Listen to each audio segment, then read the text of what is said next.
네, 안녕하세요. 오늘 2021년 가계부에 대해서 제가 한번 블로그에서 만약에 제가 만들게 된다면은 어떻게 사용하는지를 함께 준비를 해서 다른 분들도 쓸 수 있게끔 준비를 해보겠다라고 얘기를 했던 적이 있는데요. 블로그 배포용으로 가계부를 얼마 전에 만들었어요.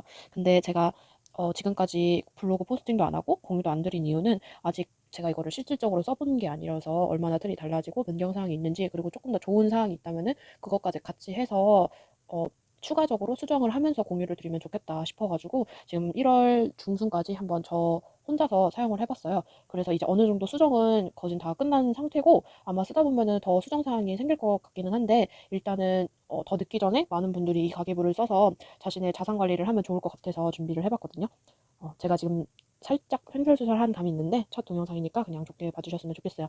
일단 어떻게 해야 될지 몰라서 3월까지만 만든 상태고요. 지금 1월, 2월, 3월까지 만든 상태예요. 그래서 지금 설정이라고 하면 제가 지금 항목별로 만약에 지출을 한다면 어느 정도의 지출 항목으로 나누는지, 그리고 수익은 또 무슨 수익이 있는지, 금융은 무슨 금융이 있는지를 미리 세팅을 해놓은 상황이거든요. 이제 여기는 약간 나의 가계부의 설정값이라고 생각을 하시고 뭐 생각나시는 거로 교체를 해주셔도 돼요. 저 같은 경우에는 식비랑 커피를 따로 분류를 해놨는데요. 그 이유는 제가 커피값에도 굉장히 돈을 많이 쓰기 때문이에요. 제 취미가 카페 가서 그 카페의 시그니처 메뉴랑 그 시그니처 뭐 베이커, 디저트 이런 거를 즐기는 거기 때문에 이렇게 나눠서 준비를 했고요. 모임과 약속 같은 경우에도 저는 지난 2020년을 봤을 때 굉장히 많아서 추가를 해놨어요.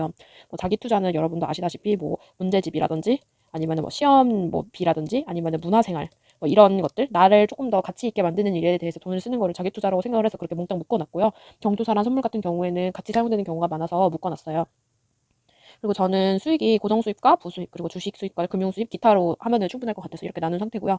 금융 같은 경우에는 저는 아직은 그런 금융 라인이 그렇게 풍부하지 않아요. 그래서 적금과 국내 주식 그리고 해외 주식으로 나눠놨습니다. 그래서 2020년 맨 앞 페이지를 가면요, 위에 2020년 가계부라고 써 있고요. 2020년 재정 목표, 최종적인 재정 목표가 뭔지, 그리고 부가적인 재정 목표는 무엇인지 1, 2, 3순위로 한번 나눠봤어요.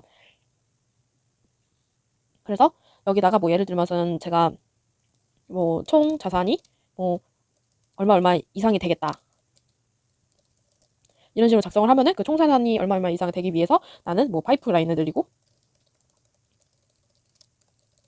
그리고 뭐 주식 얼마 실현손익 만들기 뭐 이런 사항을 넣을 수 있겠죠. 이거는 그냥 다 개인별로 작성을 하시면 될 것 같고, 월별로 어떤 식으로 내가 돈을 지출이 얼마나 됐는지를 나가면은 좋을 것 같아서 이런 칸도 만들어 놨어요. 그래서 이제 뭐 고정 수익 같은 경우에는 월급이라든지 아니면은 내가 만약에 뭐 부동산을 가지고 있다 그러면 거기서 들어오는 월세라든지 이런 거를 주기적으로 작성을 하시면 될 것 같고, 비고정 같은 경우에는 금융 뭐 적금 수입이라든지 아니면은 금융적으로 받은 거 캐시백 이런 게 해당될 것 같고요. 지출 같은 경우도 고정이랑 비고정을 나눠봤는데, 고정 같은 경우에는 이제 저 같은 경우에는 아직 20대고 부모님 댁에서 같이 살다 보니까 고정 비용이 없지만, 다른 분들 같은 경우에는 관리비나 이런 항목들이 있으시잖아요. 그래서 이런 매 월별로 나가는 비용을 여기다 쓰시면 될 것 같고, 그 외에는 다 비고정으로 쓰시면 될 것 같습니다. 그래서 이제 뭐 손익이 지출합과 수익합을 빼가지고 어느 정도 나는지, 그래서 자산 현황은 지금 어느 정도 되는지, 그래서 총 자산 현황은 어떻게 될 것인지 이런 것도 작성을 해봤고요.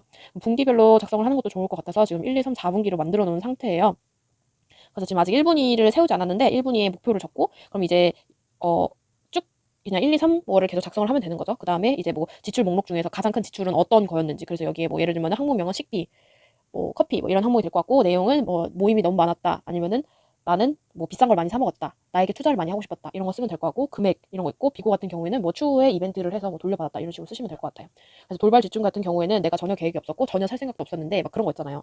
친구들이 이거 되게 좋다는데 같이 사보는 거 어때 해가지고 갑작스럽게 생긴 내용, 뭐 1, 2, 3, 내가 아낄 수 있었던 비용인 거죠. 그리고 충동 지출 같은 경우에는 내가 분명히 조금 더 생각적하고 계획적으로 살 수 있었는데 뭐 충동적으로 그래 지금 할인하니까 사자, 지금 당장 예쁘니까 사자, 이건 언제 올지 모르는 뭐 할인의 기회야, 이런 식으로 해서 작성을 한 거고요. 그래서 이제 합계해서 이제 총합해서 이 총합이 이제 제가 아낄 수 있었던 금액이겠죠.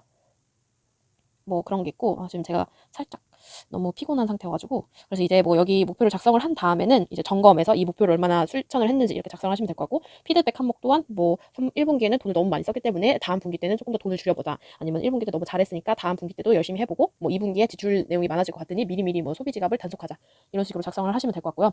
자산 관리는 이전에 2020년 탭에서도 있던 건데, 지금 단기적으로 제 자산은 얼마나 있는지, 그리고 장기적인 자산은 얼마나 있는지, 주식은 얼마나 있는지 뭐 이런 식으로 작성을 하는 칸이에요.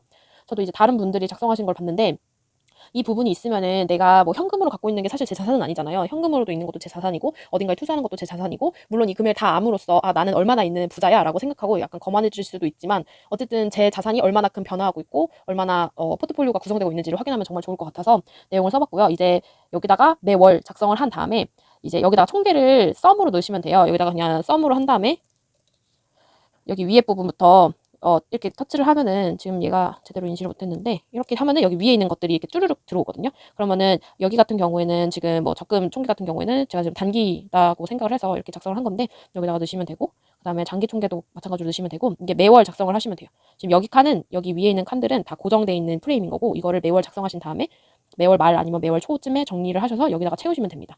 그러면은 지금 이거 같은 경우에는 뭐 적금이 얼마나 들어가 있는지 뭐 장기적으로 금액이 얼마 들어가 있는지에 대한 그래프예요. 그래서 예를 들어서 얘를 30, 뭐 50, 뭐 70 이렇게 작성을 하게 되면은 지금 여기 항목에 따라서 지금 얘네가 이렇게 다 따로따로 움직일 거거든요. 이거는 제가 그래프를 미리 만들어 놓았기 때문에 그냥 입력을 하시면 될 것 같고 지금 밑에 같은 경우에는 이거 같은 경우에는 매월 총 자산의 변화예요. 그래서 여기가 얼마만큼 변화를 하는지 그거에 대해서 지금 그래프를 작성을 해놓은 거예요. 그래서 썸 해가지고 합계 총합계 내셔서 여기에 뭐 80 이런 식으로 입력을 해놓으시면은 알아서 자기가 변화할 거예요. 네, 데이터 값 다 들어가 있고요. 이거 밑에 같은 경우에는 주식에 대해서 하시는 분들이면은 연도가 뭐 순번 1, 2, 3 이렇게 적으신 다음에 2021년 해서 뭐 무슨 계좌 무슨 계좌 해서 지금까지 넘어온 투자금 어디 있는지 그래서 입금 합계가 얼마나 됐고 출금 합계가 됐고 이건 됐는데 이거는 쪼맹님이 작성하신 거 보고 아, 이런 식으로 나도 작성하면 되게 좋겠다 싶어서 한번 추가를 해봤어요. 그래서 이거 같은 경우에는 이런 식으로 이렇게 다른 분들 저보다 더 되게 뭐 빨리 실천하시고 똑똑하신 분들이 너무 많잖아요. 그래서 이게 저는 디지털의 장점이라고 생각을 하거든요. 뭐 만약에 제가 변화하는 게 있으면은 그거에 대해서 즉각 이렇게 뭔가 새롭게 고쳐서 시도할 수 있다는 점이 디지털의 장점인 것 같아서 사실 뭐 가계부 이런 거 만들면서 맘마미아라든지 뭐 월재택 뭐 이런 식으로 되게 유명한 가계부들도 정말 많이 봤는데 디지털로 하는 게 참 좋을 것 같더라고요. 그래서 여기 자산관리 탭은 이렇게 작성을 하시면 되고 그래서 이제 매월 구성은 다 똑같아요. 여기 보시면은 이쪽에 고정 수익 있고 고정 비용 있고 그래서 이제 고정 수익에서 고정 비용을 빼면은 가용 비용이 나오겠죠. 가용 비용이라 함은 제가 얼마만큼 쓸 수 있는지 이번 달에 쓸 수 있는 금액에 대해서 얘기를 하는 거고 이것도 중간에 추가된 챕인데 예상 지출이에요. 뭐 예를 들어서 이번 달에 부모님 생신이 있다든지 아니면은 뭐 좋아하는 작가님 책이 몇 월 며칠에 나온다고 했는데 대략 얼마 정도면은 이 책을 구매할 수 있을 것 같다. 이런 식으로 소비가 예상되는 것들을 미리 여기다 작성을 해놓으시면은 다른 날에 소비를 지출하더라도 여기 있는 게 계속 보이니까 아 얘네들도 이제 나갈 돈들이구나라는 생각이 드시면서 소비를 조금 단속하실 수 있겠죠.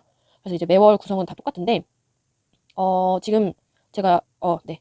여기가 월, 화, 수, 목, 금, 토, 일로 돼 있고요. 저는 월요일부터 시작하는 게 좋아서 월요일부터 일요일로 작성을 했고 내용과 금액 그리고 여기는 일자가 다 들어가 있어요. 그래서 이 일자만 다르고 틀은 항상 똑같거든요. 그래서 이제 지출 항목은 여기 있으니까 작성을 하시면 되고 지출 합계 썸으로 내시고 금융은 이제 뭐 적금이라든지 투자 이런 것도 다 여기다 적고 있어요. 저는 금융 같은 경우에는 그렇게 막 활발하게 막 마이너스 플러스가 발생하는 항목이 아니어가지고 그냥 수익 난 거는 수익 난 걸로 처리하고 뭐 지출한 건 지출한 걸로 처리하고 뭐 이렇게 합해서 그냥 관리를 하고 있고 수익 또한 매일매일 수익 나는 거는 흔치 않은 일이잖아요. 그래서 이렇게 작성을 했고 예상 잔고 같은 경우에는 이제 가용 비용에서 이제 제가 지출 합 뺀 거랑 금융 합은 이제 뭐 항목에 따라서 더하거나 빼거나 하고 그리고 수익 같은 경우에는 더해서 이제 내가 이번 달에 돈이 얼마만큼 남았는지 이런 걸 계속 쓰는 칸이고요. 그래서 이제 쭉 월화수목금토 일 작성하고 나면은 여기에 다 썸을 제가 넣어놓을 거예요. 아, 여기에 썸을 하시면은 여기 이게 항목별로 이 챕터 따라 어떻게 이렇게 됐는지를 쫙 정리할 수 있거든요. 그럼 여기 지출 합계 내시고 금융 합계 내시고 수익 합계 내신 다음에 이제 손익은 지출이랑 수익만 따지셔서 넣으시고 기대백은 이번 달에 뭐 지출이 너무 많았다, 요즘 고생했다, 잘하고 있다, 뭐 이런 식으로 넣으시면 됩니다. 그래서 이것도 마찬가지로 이렇게 쭉 작성하신 다음에는 어, 여기 맨 밑에 이렇게 옮길 수 있는 칸이 있어요. 그래서 1주차 같은 경우에는 그 옆에 썸했던 거 그대로 여기 있는 거 복사하셔서 여기 위에 보셨던 거 있잖아요. 이거 그대로 복사하신 다음에 밑에다가 넣으시면 되고 마찬가지로 다른 숫자도 똑같이 넣으시면 됩니다. 그래서 지출은 그대로 이렇게 다 복사해서 넣으시면은 합이 나올 거고 순위는 그 랭크로 하시면은 이게 어떤 순위인지 확인을 할 수 있어요. 제가 지금 이거는 배포용이다 보니까 아직 조금 덜 수정한 게 있는데 제가 최대한 함수나 이런 거 넣을 수 있는 부분은 넣어볼게요. 근데 위에 부분은 제가 넣을 수가 없는 게 식비가 하루에 한 번 발생할 수 있고 두 번 발생할 수 있고 세 번 발생할 수 있잖아요. 그때는 여기 위에 클릭하신 다음에 이렇게 행 추가하시고 작성 쭉 하신 다음에 얘네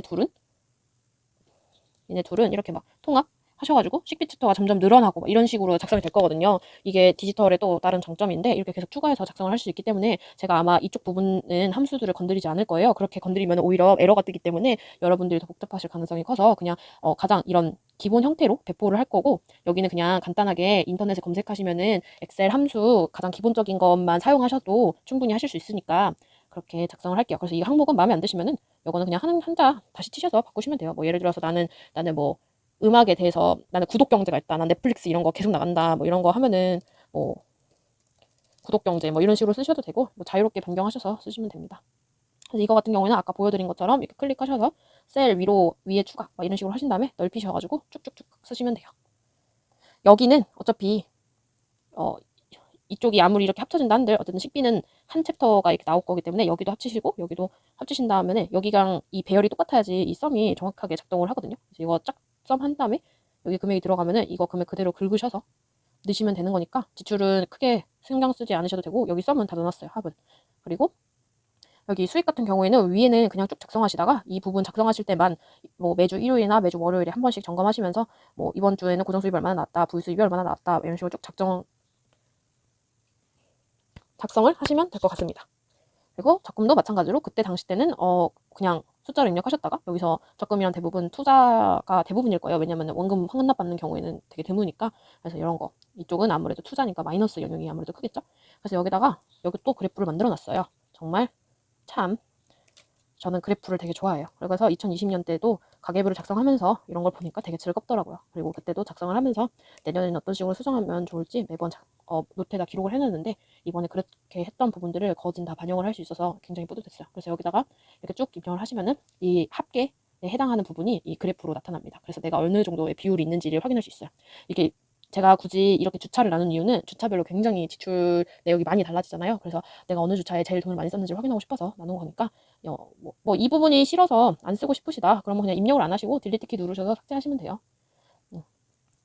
이거는 뭐 PDF라든지 PPT라든지 그런 식으로 나가는 게 아니기 때문에 그냥 원하시는 대로 편한 대로 작성을 하시고 하시면 됩니다. 그래서 제가 영상으로는 이거를 글로 다 설명드리기에는 너무나 복잡한 얘기인 것 같아서 가장 쉽게 가장 많이 풀어서 지금 영상으로 남긴 상황인 거고요. 아마 블로그 글을 작성을 할 때는 제가 어떻게 사용했는지 그래서 실제로 뭐 에러사항이 뭐가 있는데 이 부분에 대해서는 어떻게 수정을 하셔라 이런 식으로 아마 피드백이 오갈 것 같습니다. 제가 지금 퇴근을 한 지 얼마 안 돼가지고 굉장히 지금 정신이 없는데 이거는 늦추면 늦출수록 여러분들께 못 드리는 것 같아서 준비를 해봤어요. 그래서 이제 이거 쓰시고 2월도 마찬가지예요. 틀은 똑같은데 여기 위에 숫자만 다른 거예요. 그리고 3월도 마찬가지고요. 제가 일단 3월까지 해놓은 거는 이 앞부분에서 얼마나 많은 수정안이 나올지 몰라서 3월까지만 일단 설정을 해놓은 거고요. 실제로 3월과 1월을 비교를 해보시면은 달라진 게 보여요. 일단 지출 총합계 이 부분이 두 줄로 늘어났고요. 그래야지 썸이나 이런 게 잘 작동을 하더라고요. 그리고 여기는 지금 예상 비용이 없잖아요. 근데 제가 곰곰이 생각을 해보니까 있으면 좋을 것 같아서 1월에 추가를 했어요. 그래서 이런 상황인 거고요. 만약에 아마 제가 뭐 이렇게 바뀐 상황이나 수정 사항이 있거나 뭐 업그레이드 사항이 있다 그러면 블로그에 추가적으로 매달 가계부 기록을 올리면서 이거 많이 바뀌었는데 다시 올려드릴게요 하고 올릴 예정인데 그렇기 때문에 이렇게 한 거고 만약에 이거를 추가를 하고 싶다 싶으시면은 이거를 클릭하신 다음에 얘를 복사하시면 돼요. 그럼 옆에 사본이 생기잖아요. 그래서 이름 변경을 4월로 하신 다음에 여기서부터 그 달력에 맞춰서 입력을 하시고 쭉 당기시면은 자동으로 숫자들이 입력이 됩니다. 여기 굵기라든지 이런 크기 그리고 날짜 서식은 이미 다 등록이 되어 있기 때문에 그렇게 불편하신 점은 없으실 거예요. 네, 그러면은 저는 이제 슬슬 자고 출근 준비를 해야 되기 때문에 영상 설명은 여기까지만 하도록 하겠습니다.